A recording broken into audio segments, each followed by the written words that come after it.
I'm recording this to the cloud again so I could send it out to you guys again. So today I'm going to focus on like basic music theory so that we can get into some more jazzy theory. You know, a big thing with this is that the piano, like it's really good to have a keyboard. We probably won't be playing our instruments that much, although I could try to incorporate that in part of the beginning. But if you want to just rest your hands or your neck or whatever, just, it's important that you be able to actually draw a piano keyboard on a piece of paper. And what you want to do is think of it as patterns of black keys. I've been noticing that art and music, it's really therapeutic, and for kids and adults to be able to draw pictures of it and also be able to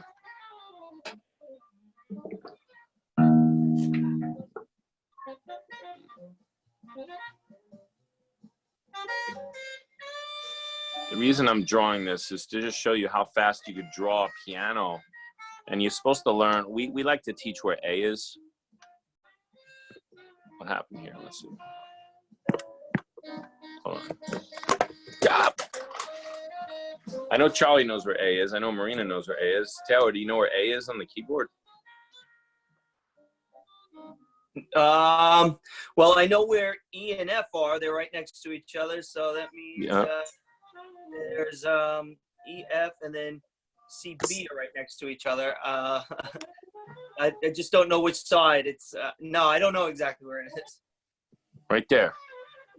Right before that C. Right before that, yeah, B. Okay. What we do, there's this little girl that takes classes with me, and if you draw a smiley face underneath the 3 black keys.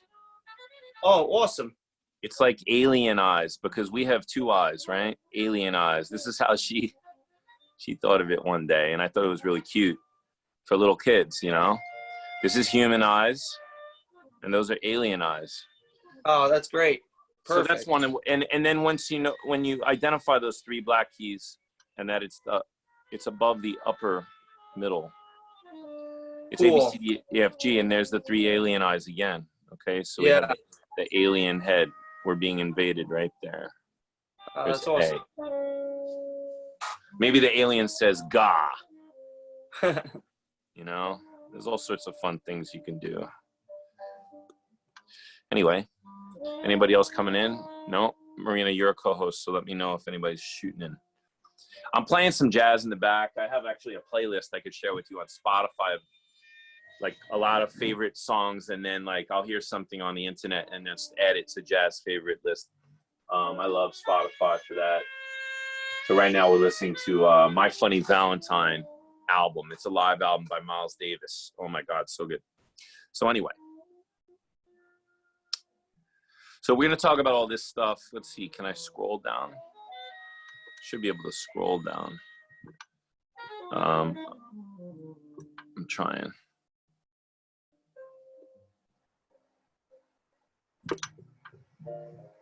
All right, anyway, it looks like you guys are really the hardcore people in this. Ronan said he was coming. I don't know where he is. And also Noam might join in. I'm not sure.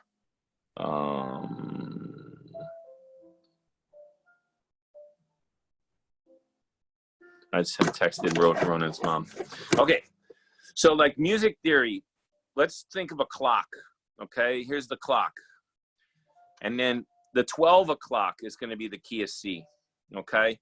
And you're gonna count up on your hands. The circle of fifths is gonna go this way. Okay, so what is the 5th note from C? You count up. On the piano even, here it is. So I'm gonna go to a blue, hopefully. I've been having trouble with my iPen reacting to me. Anyway, it's not letting me. So here you go. 1, 2, 3, 4, 5. You go up to the 5th is G. And then you count up again, it's D, and then you get A. You should be able to write this out.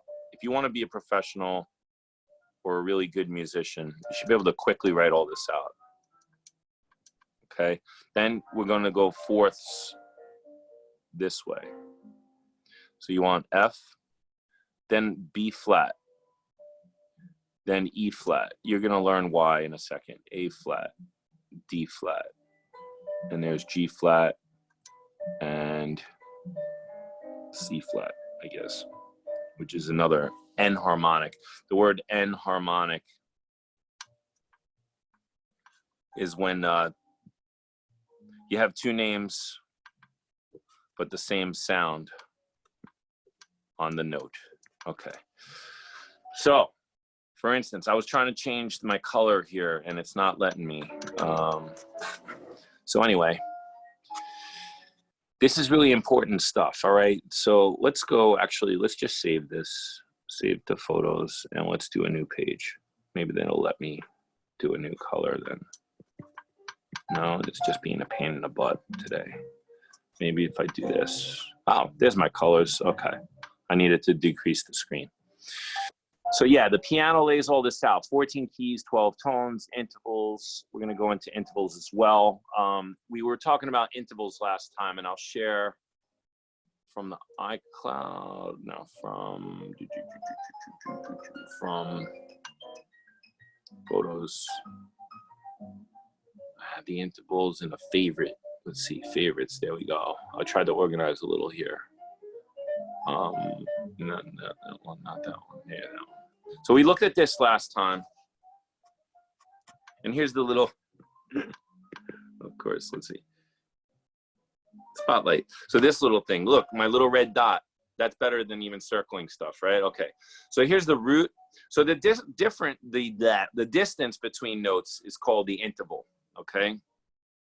So between 1 and 2, that's a major second. 1 and 3 is a major third. 1 and 4 is a perfect fourth. 1 and 5 is a perfect fifth. 1 and 6 is a major sixth. 1 and 7, a major 7. 1 and 8 is called a perfect octave. Okay. Then you keep going above the octave. 1 and 9 is a ninth. 1 and like 1 and this one is a 10th, which means a third above the octave. C to F is an 11th, that's a fourth above the octave. C to G is a perfect fifth above the octave, is a 12th. C to A, a 13th. C to B is a major 7th, and C to C is a double octave. Now, we have a major second, a major third, a perfect fourth, a perfect fifth, a major 6, a major 7. There's Ronan. Hey Ronan, what's up, man? I know you're here. We're just going over some stuff, and I'm gonna send this out. And also, I know the color of that was a little off. So right now I'm going over intervals of the major scale. If you don't know intervals, you can't build chords, because we'll be saying, oh, it's a major third or a minor third. And you have to know, basically everything in Western music is based on the major scale formula, which is, this is a whole step, W. This is another whole step. This is a half. This is a whole. This is a whole. This is a whole. And this is a half. Major scale formula. It's really, really important that you know this so well in every key. Then what happens is, in jazz, you have a 9th, an 11th, a 13th, and that's it. These intervals are actually not used, only in theory, to show you what they are. And this is an octave. It's just another additional P8 kind of. So you don't really need to know a 15. It's not important. That's why you don't see a 10th chord. You know, you only see major, you see some kind of 7 chord, some kind of 9th, or an 11th or a 13th.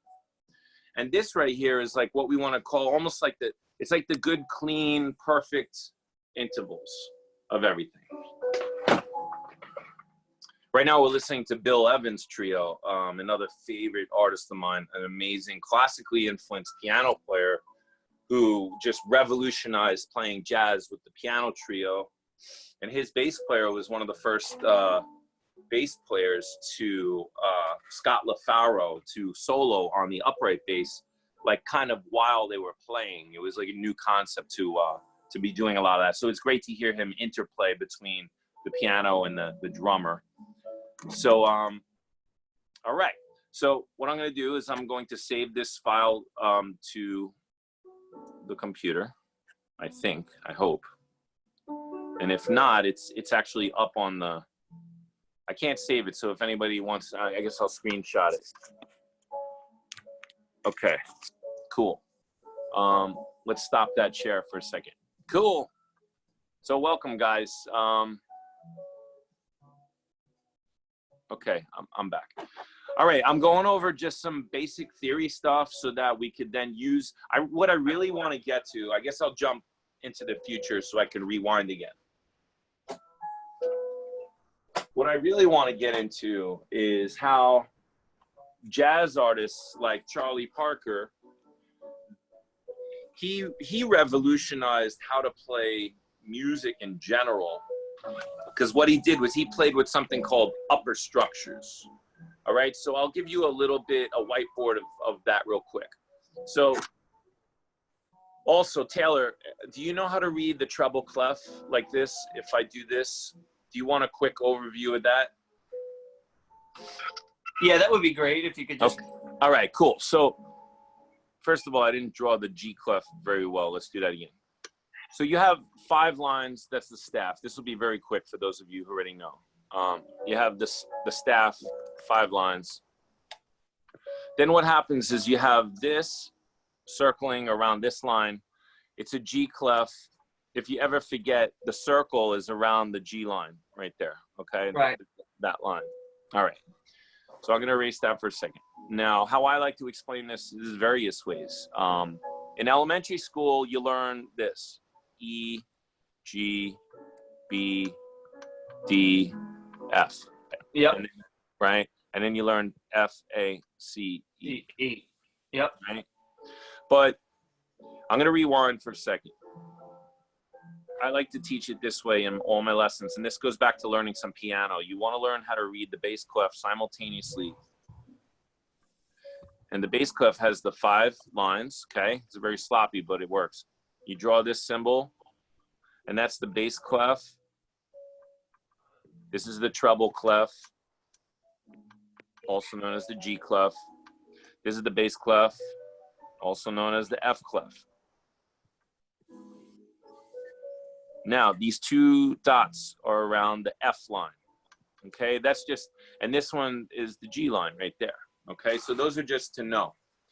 What I like to do is I like to teach from the bottom space up. A, then B, and C, then D, E, F, G, and then A. Now what happens is right in the middle, there's this note, it looks like planet Saturn. That's middle C on the piano.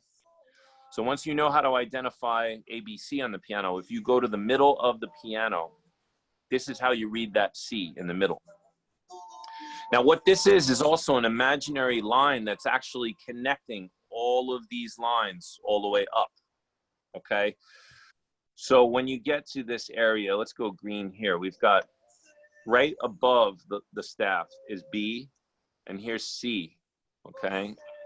C, and then right above that is a D, and then you have E, and then you have F, G, A.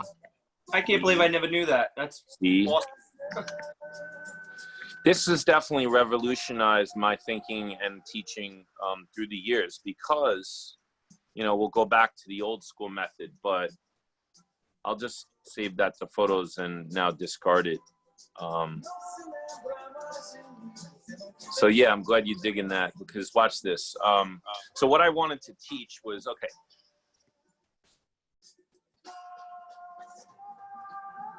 let's see how fast I can get a whole bunch of information into your brains. Okay. So intervals are the distance between notes. So here's C again. This is the 3rd fret on the guitar, on the A string, all right?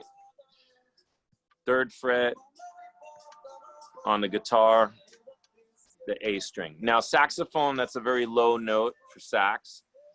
And the distance between that and another note is an interval. So if I put this down, that's a G, okay? From Every Good Boy Does Fine, from your elementary learning.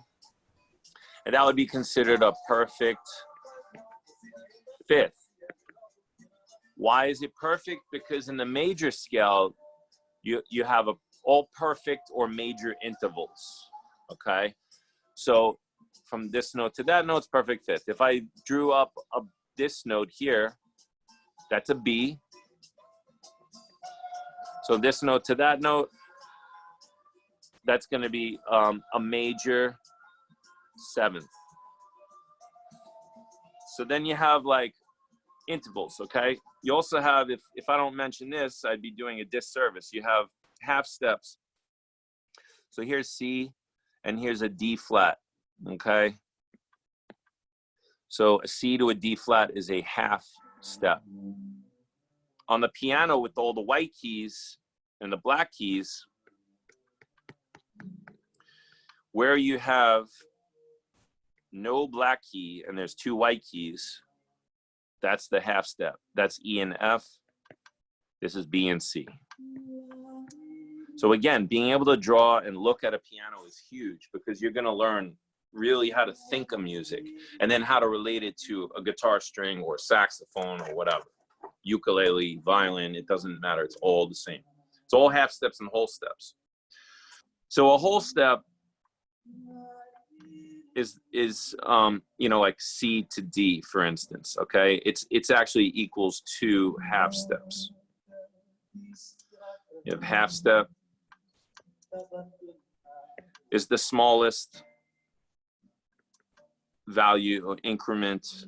I hope I'm spelling this right. Increment in Western music.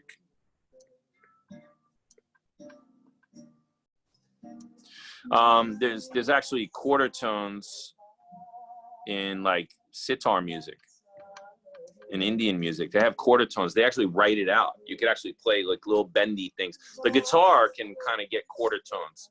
It's pretty cool. All right, so I hope I'm not boring you guys. I know this is a lot of boring stuff kind of, but it's really important stuff. And I took a lot of theory in high school. I was lucky. They actually didn't want to let me in because I didn't know bass clef. I was a great saxophone player. I could read all my treble clef. I was high level. They wouldn't let me in. And then I asked them, I was like, please, what did I get wrong on the test? He said, well, you don't know bass clef. So somebody showed me, and in 5 seconds, I knew bass clef. And then I became one of the best theory guys. And then I love to tell people the story about how I took one test in college and I passed out of 4 semesters of music theory, that all these other great jazz players, they were way beyond my knowledge of how to play the jazz, but I knew the music theory. And I was able to just pass through 4 whole semesters of theory and just take advanced composition theory when I was a freshman. So that was cool. So I was lucky. So anyway, that's why this stuff is important. So back to, and I have books and stuff to recommend in general, but I'm going to keep going here. Just to break up some of the monotony. Like I go shopping at Sam Ash and stuff, just look through all the books. This one's a really good one. It's in the studio. It's called Alfred's Essentials of Music Theory.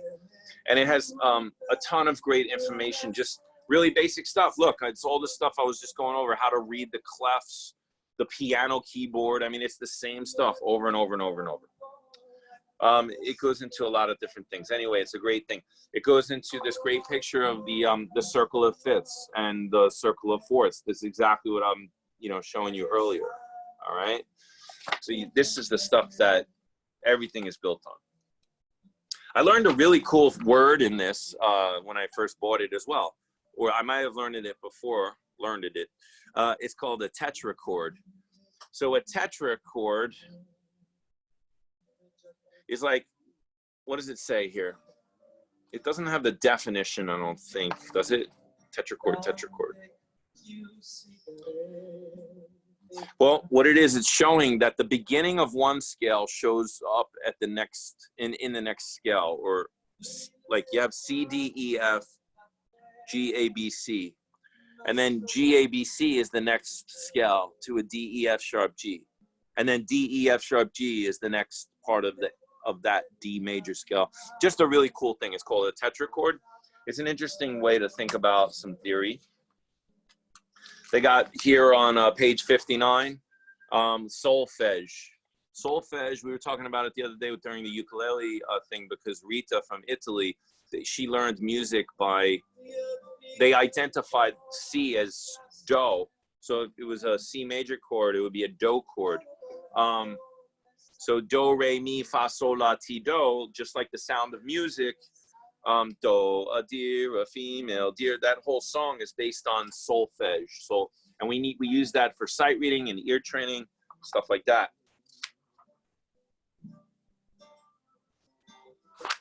Yeah. Anyway, great book. This book, I mean, because like it's hard, like, you know, what I'm doing right now, trying to teach you 100 years of theory in one lesson, right? So it's good to have a textbook, music theory lessons, Essentials of Music Theory by Alfred. And then I have a couple other books here that I like to use in the studio. This one, he's the same author as Piano Lessons Are Fun. It's David Hirschberg. What he does is he goes through each key. He has the major scale for 2 hands, and then he has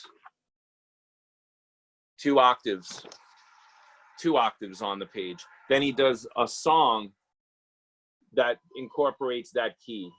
And it's a little more of an advanced book. It's a great book for like people who have been playing piano and they come to you for lessons and you don't know where to start them because they're already pretty good. This is a great book. Scales and chords are fun. Rather than Piano Lessons Are Fun, which is the guy's same book, the same author.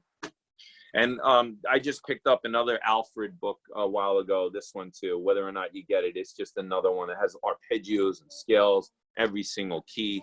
And it has different music theory at the end and blah, blah, blah, blah, blah. But a lot of what I want to go over is in here as well, like harmonizing the major scale. Yep. So right here, let me see if I could share this content. I'm going to snap a photo.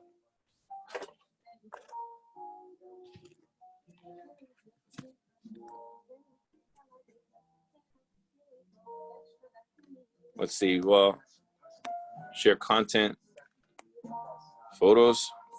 Can I take a photo? Let's see something. Hold on. Take a photo. Yep.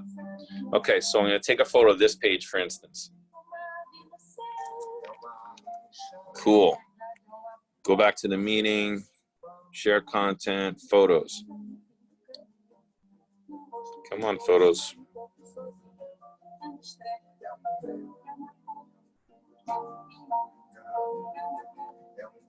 I guess that's it. Okay. So here's what I just took a picture of. And on the top of the page, we're going to look at that.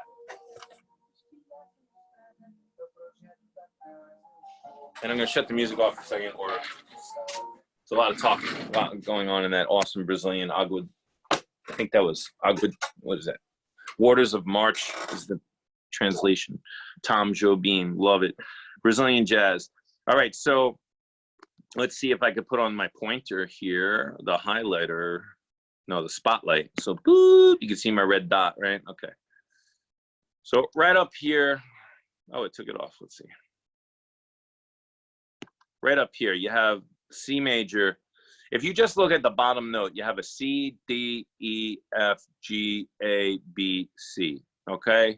And you have the bass clef, C, it's the second space. It's C, D, E, F, G, A, B, C. So this is good for learning how to read bass clef and treble clef. And it's got the diatonic, it's called chords. Diatonic means relating to the key. The word diatonic, let's see if I can write on here. Diatonic. Dia is like an you know, a Latin root meaning of the day.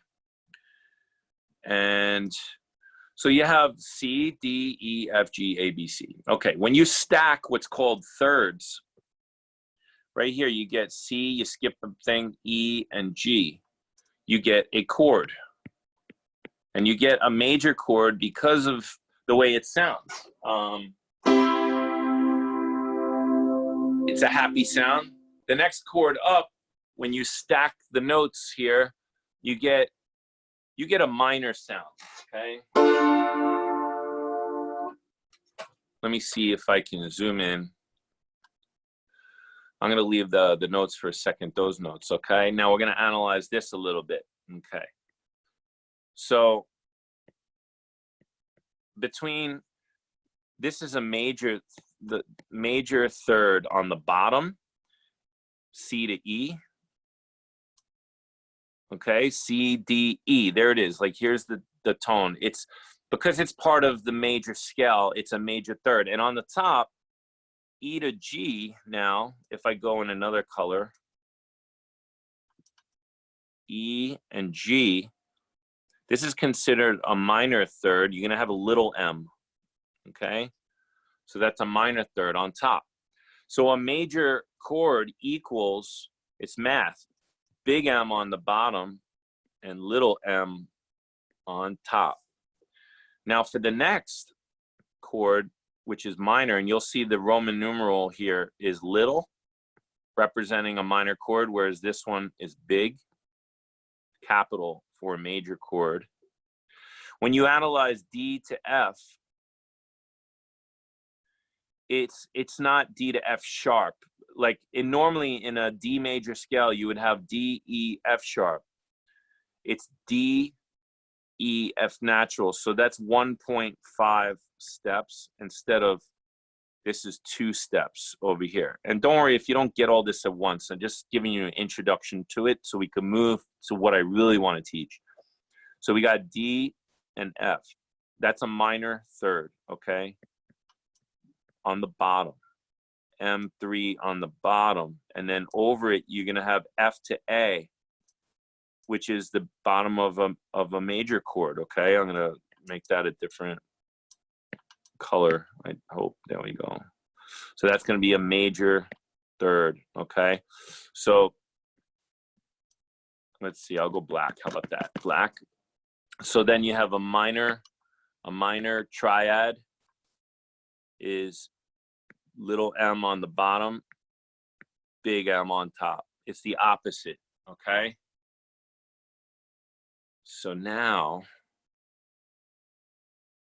I'm going to stop that share, and I hope I still got your attention. Okay, so these are like some really basic things that we need to know to navigate jazz. It's jazz is just very advanced classical music that you're improvising. And apparently back in the day, well, it is, yeah, they like Beethoven and Mozart, they would improvise the classical music within the structure of the chord changes, just like modern jazz. But people lost the ability to be so well versed at playing the harpsichord, piano, and all that, and to be limited within the rule structure. They were limited within this classical, Baroque, classical, modern, whatever structure of like rules. Like you could not have parallel fifths. Like when I teach piano, I teach the chord and the octaves and we go parallel. That was against the rules. Everything was contrary motion, and it was very interesting. And like we can get into that another time. It's 6:30, so let me just speak out some of the things that I wanted to go over. I wanted to go over the piano layout, how it lays everything out. We did that. 14 keys, 12 tones.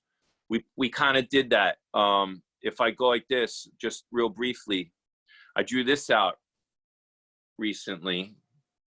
And this shows it again a little clearer, where you start at C and you go to the right, you add a sharp, you go to D, you add another sharp, you go to A, you add another sharp, you go to E and add another sharp, you go to B and add another sharp, you go to F sharp and add another sharp.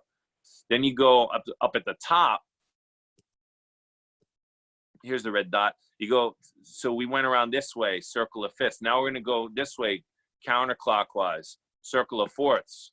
So the first key, F, when we learn and we do that whole half, whole half pattern from F, you get a B flat. It's predetermined. The sound of your ear is here's F, do, re, mi, fa, sol, la, ti, do. If you want that sound, that's what you get. You get a B flat.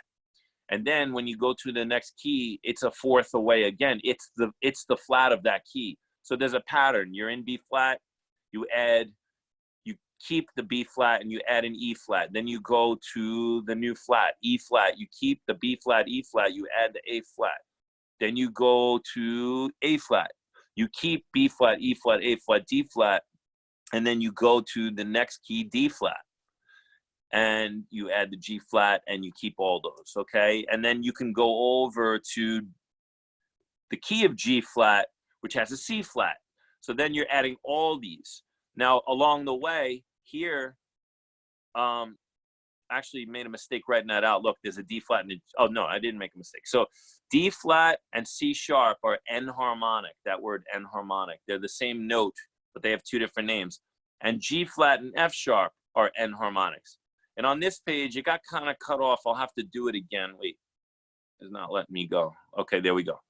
We have the order of sharps, which is, we have, can I draw? Yeah, I can, okay. So anyway, I'll highlight. You got F sharp up here, C sharp, G sharp, D sharp, A sharp, E sharp, B sharp. This is always the same order in that order. F, C, G, D, A, E, B. I had like some kind of forget about it type of thing just to help with that. I thought farts can get deadly after eating beans. Don't we all know it? And then we have B flat, E flat, A flat, D flat, G flat, C flat, F flat. And yes, all these are used in different places. And that's the order of all the flats. So these are things that we got to know really, really, really, really well. I wanted to go over intervals. We did. Harmony is the sounding of two notes. It's not a chord. So you can have two things and it could be a harmony, but three things is a chord. Circle of fifths, circle of fourths, diatonic triads of the major scale. We did it just now. Arpeggiating these diatonic triads when you're playing. So if I'm playing guitar or saxophone, here we go. I'm going to demonstrate something for anybody who wants to check it out. So we're in the key of C. So we have C major, D minor, E minor, F, G, A minor, B diminished, which is always hard to play on the guitar. There's just a triad. You could play it B, D, B, D. It's kind of weird to play diminished, like just the triad. You have to play the pinky on 7 to get it out, like somewhere down there. Anyway, let's say somebody was comping a C chord or C major 7, you'd want to be able to play like.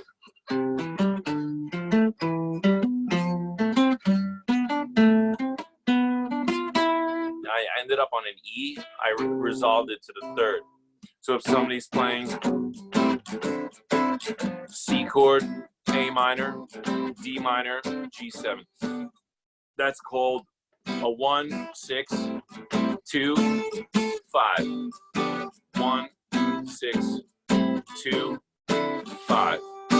Major chord, minor 6 chord. Minor 7, the 2 minor 7, the G7 is a G dominant. We'll get to some 7 chords soon.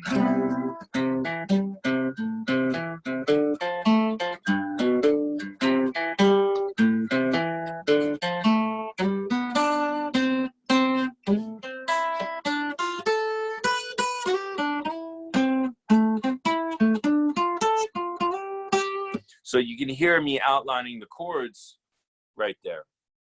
And I'm just using little arpeggios. C, E, G. Now, horn players, feel free to like just play what I'm saying. It doesn't matter if it's in the same key. We can't hear you. So C, E, G. Now for the A minor chord. A, C, E, D, F, A, G, B, D, C, E, G, A, C, E, D, F, A, G, B, D. Okay? Now, let's say we were playing a song like, I'm going to jump into what the modes, I think, first. I want to go over, okay, so other things I wanted to go over. Upper structure. Okay. So here, let's take this same progression that I just played. And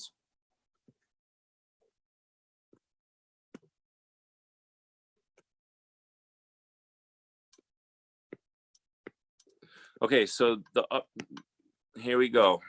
And this is why we needed to do a little reading lesson, because I didn't want anybody to get lost here. So you have C, E, G. Now that's stacking thirds. If we added another one, you get a C major 7.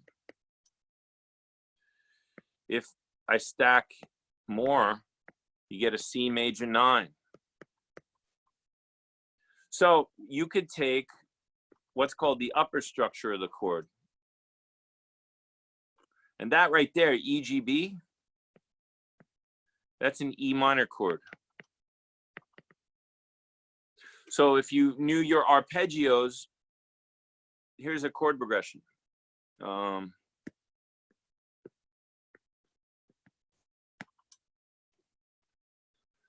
Let's say we're going C, A minor, D minor, G.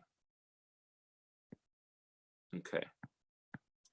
So I might as well draw out a very sloppy staff here. So you could play the upper structure E, G, B, and this makes it a major 7. A minor, you'd have usually, I'm going to draw it down here. You'd have usually the A here. That's below the staff, but that's an A. But instead, you'd be going C, E, G. So now the C major chord becomes the upper structure for an A minor 7 chord. There's the original root there. Okay, D, F, A. And you add another one. So right up here, that equals an F chord. So that becomes a D minor 7. If you play F over D, we'd use that in, I think it was Careless Whisper for the ukuleles. I asked them if they were having a hard time playing a D minor or D minor 7, that they could just play an F as long as Marino or another bass player was playing the D and the bass. All right, so that's where theory comes in really, really useful. Now the G chord, if we played G, B, D, and added an F. Now here's a little weird thing. We didn't go over this yet, but this here is a B diminished chord. Why? Because a diminished equals minor third over a minor third. Okay, it's 2 minor thirds. That's what diminished is. So if you had a cool diminished arpeggio, yeah, you could play that for this, but you know, unless you have them, you know, it's kind of hard. So if I wanted to play the upper structure of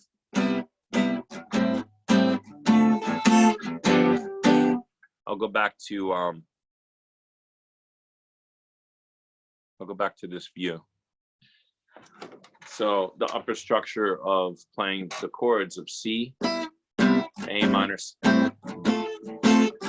would be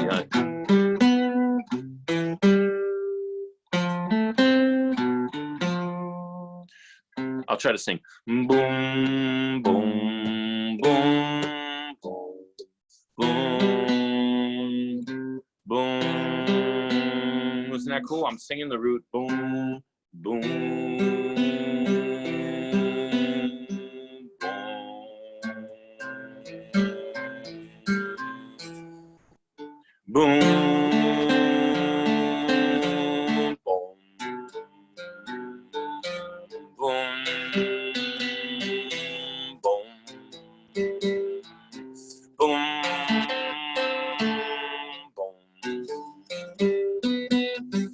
And there's all sorts of ways to create music and do things, rhythmic things, anything, right? So this is just the tip of the iceberg, and you could keep going with that concept. And Charlie Parker was really the person that really kind of blew people away, because what he would do is he would play only the upper structures, and the higher you go up, the more colorful it is, and the further away from the actual chords you get. So C, A minor, D minor, G. So for this, I was playing an E minor chord, I was playing a C major chord, I was playing an F, and I was playing a B diminished instead. If you take it one more level up in thirds, here's the root, the third, the fifth, the seventh, and now here's the ninth. So now we're going to take the upper structure from the fifth, and now we have, I'm just in purposes of saving space here on the clef. Now you have, so this would be a G triad. This right here would be an E minor triad. This right here, D, F, A, C, E. The top would be F, A, C. D, F. No, sorry, A, C, E. So that's A minor triad.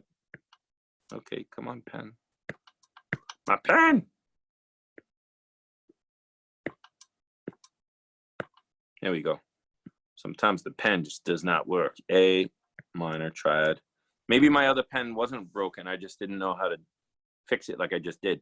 Okay, and good thing I didn't throw it away. G, B, D, F, A.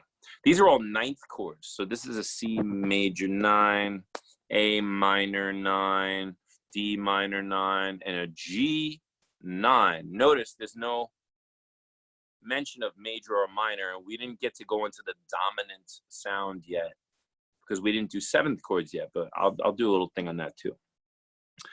Anyway, you have, this is a G, a B, a D, an F, and an A.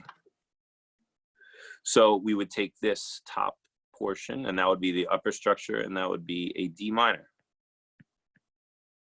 So Charlie Parker would play this progression, you know, for example. He'd be thinking this over C, A minor, D minor, G. He'd be adding all those colors. Now, what would it sound like if I did that on the guitar?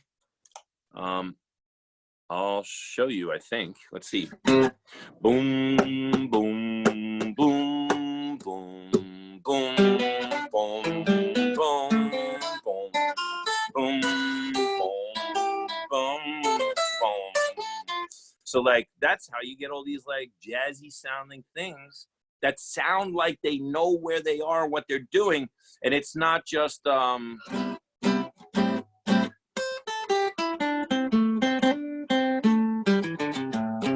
which is still a cool thing to play the A minor pentatonic. Now, every major scale has a relative minor. It's the sixth note. Do, re, mi, fa, sol, la. So la in C is A. So you can get away with or whatever. I can't do everything at once, but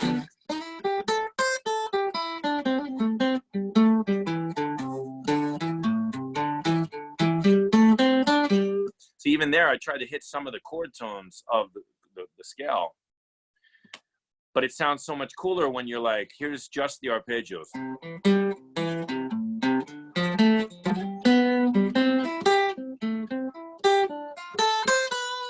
And then I do an upper structure. Boom, boom, boom, boom, boom, boom, boom. You know, it's hard for me to do everything I want, sing and play and redo it, but you guys get the idea. Okay, so that's like Charlie Parker. And it's great to buy. You guys need to have, whether it's digital or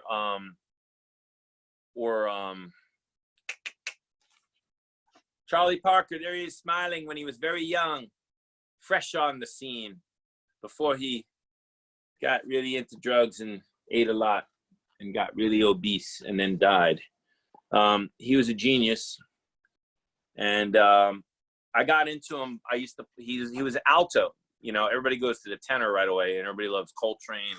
And of course, we all love him. But Charlie Parker on the alto is just, wow. He's like, they called him Bird because it sounded like he was a bird. People could not understand, you know.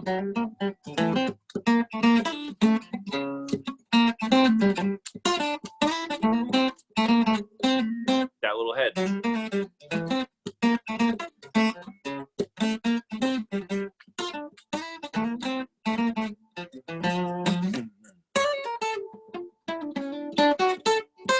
Whatever. I'm not the greatest jazz player in the world, but that's why I'm doing this, because I want to get better. So that was G minor. G minor.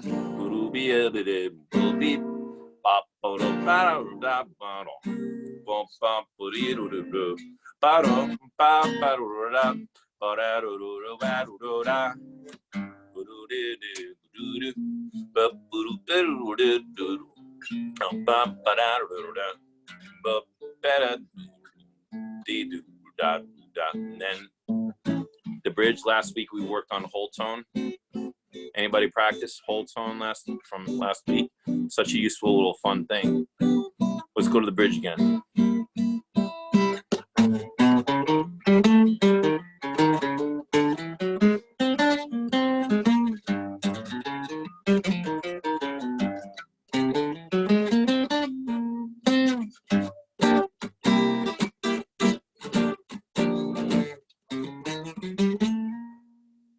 That was a little diminished scale on the C.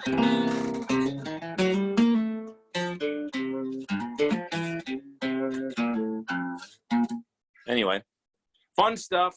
You want to be able to make the changes, which is, you know, outlining the changes. And then instead of just doing the triad, G minor, C major, F, G minor, C major, F, A minor 7 flat 5 has a diminished bottom. To the D7 has a major. G minor 7, C7, G minor 7, C7, F major, G minor, C, F. It still sounds cool just using the basic stuff. And then if you do the one more, the upper structure, it'd be like B flat major, E diminished, B flat major, E diminished, A minor. You hear how it's more colorful already? It's pretty cool. All right, we got about 10 minutes left. And let's see what else I wanted to show you. I think I conquered that concept right there. I don't know. But upper structures. Yeah. The chromatic scale, you know, is every note. So you want to know that scale on your instrument. You could always skate around like...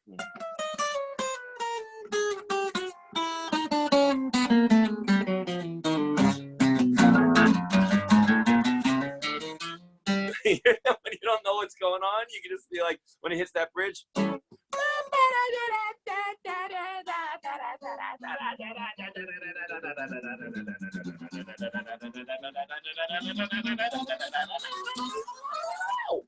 you got through the whole bridge.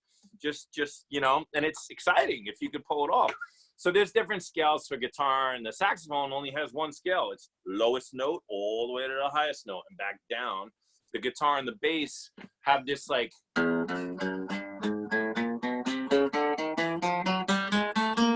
The G string's always different because the guitar is tuned in fourths. And when we get to the G, the D, the fourth to the third, the D to the G, it's a third. So the fingering always changes there on the guitar for scales and things. So like you go in, open 1, 2, 3, 4, open 1, 2, 3, 4, open 1, 2, 3, 4, open 1, 2, 3 on the G string, open 1, 2, 3, 4, open 1, 2, 3, 4. And then I'd position change here if you wanted to just go up And then you just got to practice like coming down like high 15th fret. I'd come down to the 11, let's say, and change to the pinky on 10. Sorry.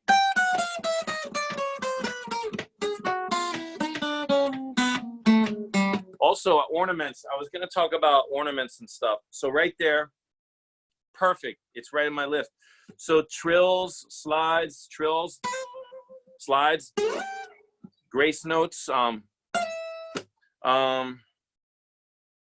flutter tongue on the sax, like if you can go when you're breathing into the saxophone, it gives a growl. So that's a really fun sound for jazz, like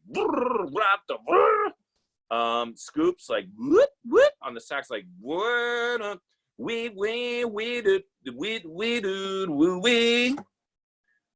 hammer-ons for guitar, you know. That's a pull-off. I'm doing a fancy little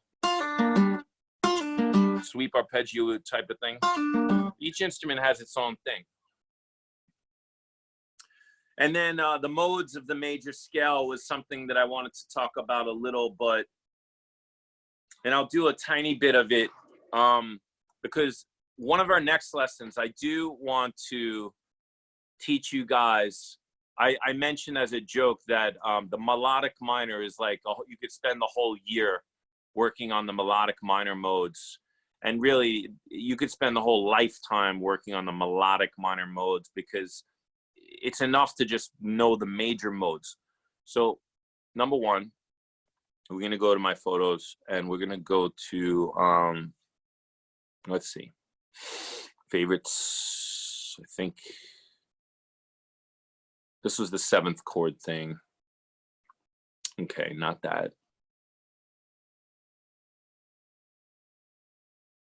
Well, yeah, in this page, not that one.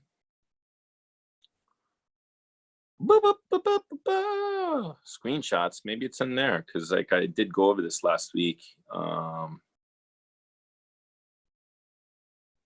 right, I'll just do this. I'll just project my my screen. We're gonna go into we're going into Noir land. No, don't see everything in Noir land. You can't see it all. Here's some stuff. I know it's in here somewhere. There's some modes. We were looking at this last week. And for now, just look on this side. All right, ignore the other side. And we've got the first mode is C Ionian. That is the C major scale. And it's the first scale degree up in an octave. Then you have the second scale degree, D Dorian.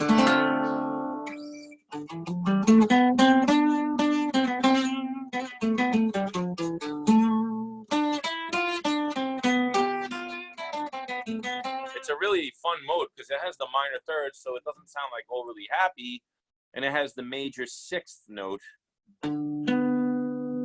So that's where you can get a nice minor 6 chord sounds good. Like a D minor 6 chord, or D minor 6 with an added 9. E Phrygian is the next mode. It sounds very Spanishy.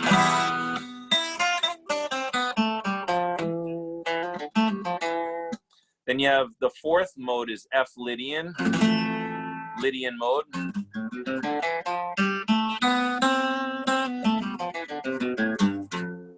It's like there's a great, I'll show you in a second, but this sound, that's an F Lydian chord on the guitar. Basically the sharp 4 note, that's the important tone right there, sharp 4 for that Lydian sound. So whenever it's the 4th scale degree, you can play the Lydian scale. G Mixolydian, that is the dominant chord, the 5th note.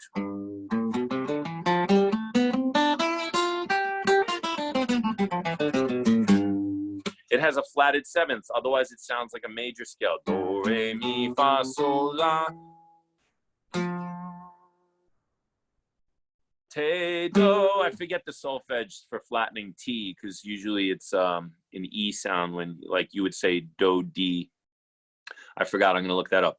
But G, A, B, C, D, E, F natural, G, G, A, G, F natural, E, D, C, B, A, G. Now you have Aeolian is the relative minor of the major scale.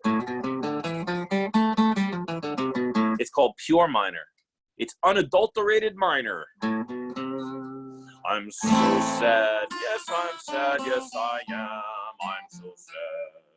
I stay in this scale 'cause I'm sad. And Locrian is for the B diminished chord.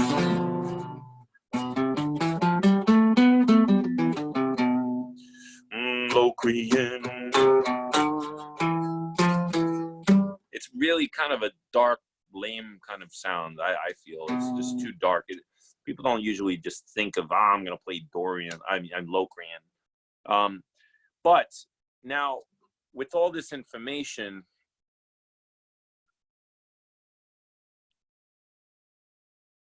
with all that, just a real quick thing to blow your minds a little bit. And then we'll be done soon. Oh, I have to do this to get my, I learned something. Okay. So I'm gonna write out the notes like this instead of musically. Well, I'll do both. Let's see. Here we go. Come on, pen. Please work, pen. Ugh, why aren't you? There we go. Okay. All right. Here we go again with the notes. So you have A, B, C, D, E, F, G. A, B, C, D, E, F, G. This is Aeolian. It is pure minor.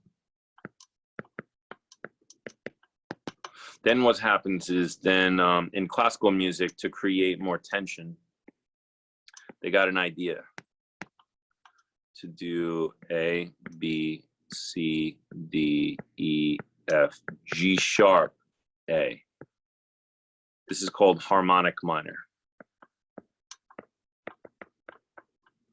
So then when you build the scale tones, you get the triads, you get different sounds. So this sounds.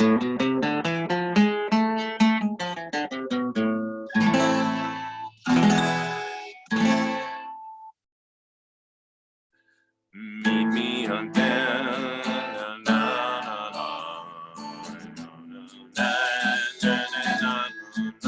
So that Amy Winehouse song is based on the harmonic minor sound. I mean, there's so many songs based on it. And I played that in A minor right there. Yeah. So, you know, there are modes that are built on that scale. And then just a crazy one last thing, just to do one last thing for fun, because I love this stuff. I could do this for like 5 hours, really. I am also taping this, so for reference. So you could also then, what they did was they also came up with something where they went A, B, C, D, E, F sharp, G sharp, A. And this is called melodic minor. So you could have modes on each, like as the root scale, you know, like from this one, for instance, it's A to A, but you could have a B to B and a C to C with these notes, all right? So you have A, B, C, D, E, F sharp, G sharp, A. So for each one of these, there's modes starting on each one, all right? And I'm not gonna name them right now because I don't, first of all, I have to brush up on that stuff again. It's been a while. That was like the main part of jazz education at the University of Miami was the melodic minor mode and how do you apply it to scales.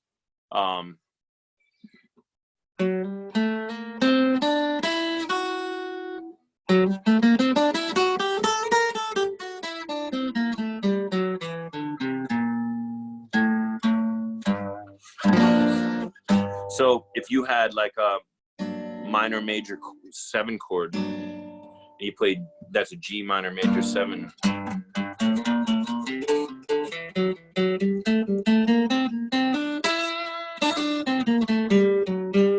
Or if we were playing So What,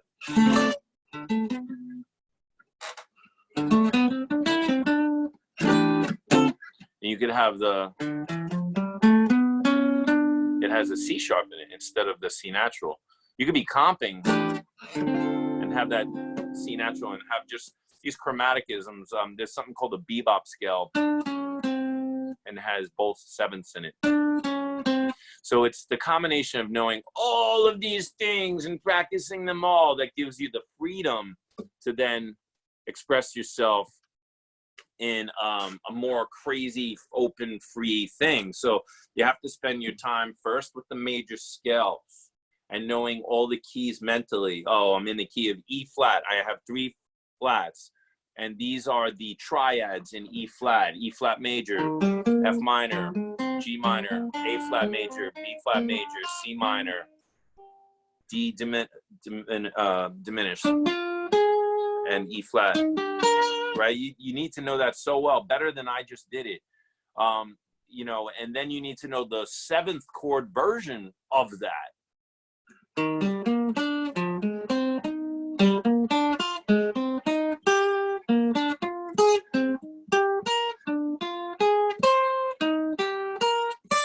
And all the different arpeggios. Then the 9th chord version if you want to get crazy. Then the 13th chord version if you want to get crazy. Which is what Charlie Parker was doing. He was beyond the triads, and he would practice everything up until he was in the upper structure, floating around the upper structure in the sky. So that's that for today. I know we didn't really get to play much. Maybe we'll play one song just for fun, where I could be the comper and you guys could jam. Does anybody else have any instruments out there? I know Taylor and Marina have an instrument in front of them. Charlie's got his horn. Ronan, do you have a horn? You don't have to get it. It's cool. Oh, you got one. Good. So how about we play a little bit of, what I want you to do is play, like, what's ahead that everybody knows? You don't even have to turn on your mic. You could be, like, muted, okay? But what's ahead that everybody knows? Like, how about Footprints, okay? So when we're playing Footprints, and the concert people are C minor.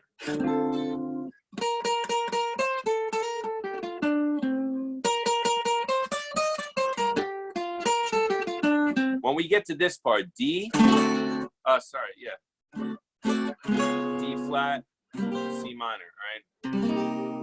So when we get to the D, I want to hear some whole tone from last week. That means play do, re, mi, fi, I guess, or how do you sharp a fa? I don't know. So it's do, re, mi, fi, and then go do, re, mi, fi. Everybody just practice doing 4 notes of the whole tone, unless you could rip up and down already and you've already practiced it and you want to go.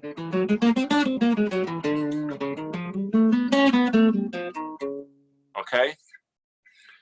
Guitar players, you can also go triple it, move up a half step, move up a half step. That's a cool pattern.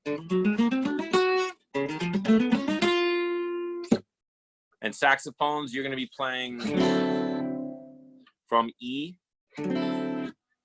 F sharp, G sharp, A sharp, and then you're going to be playing from E flat, F, G, A natural for your solos, all right? And let's just jam out together just for fun, just to go over this. Ready? I'll play the riff. Here we go. 1, 2, 3, 4, 5, 6.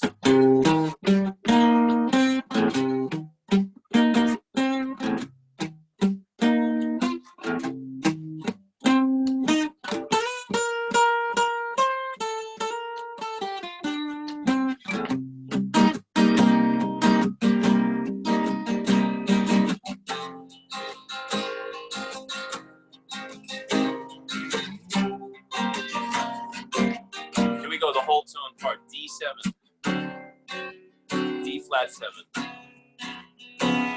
C minor, melody again at the top.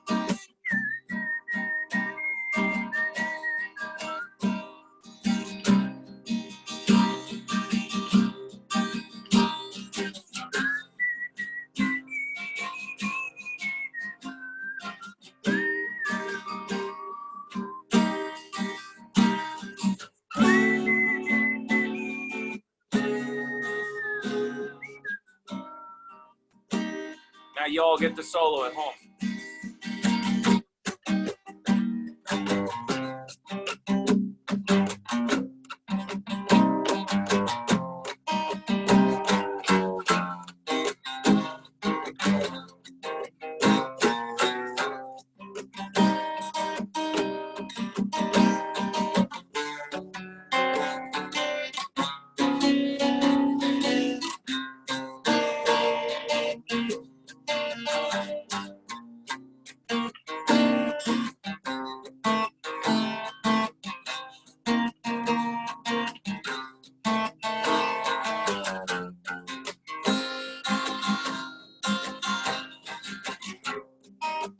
Get ready for the whole tone. Here we go, whole tone.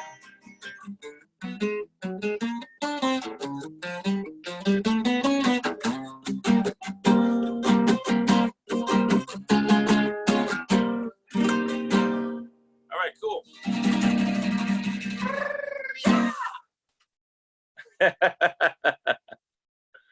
All right, I'm going to unmute you guys.